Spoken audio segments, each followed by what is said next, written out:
જીવનમાં એક વાત હંમેશા યાદ રાખજો મિત્રો, હજારો માઇલની લાંબી સફર પણ એક પગલાથી જ શરૂ થાય છે.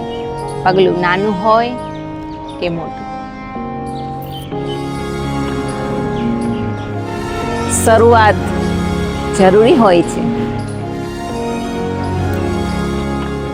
ઘણા લોકો એવું કહેતા હોય છે કે હવે સમય નથી, પણ સાચું તો એ છે કે સમયની પાસે પણ સમય નથી, કે સમય તમારી રાહ જુએ. પણ હા, સમય તમને તક જરૂર આપે છે જો તમે હિંમત કરો તો. પરફેક્ટ સમય ક્યારેય આવતો નથી, પણ પરફેક્ટ સમય લાવવા માટે હિંમત જરૂરી હોય છે.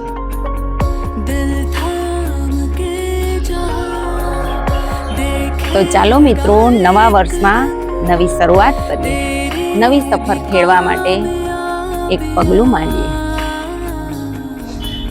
નવી હિંમત સાથે નવી સફળતા માટે. સાચું ને? સૌ મિત્રોને નવા વર્ષના happy new year, all the best.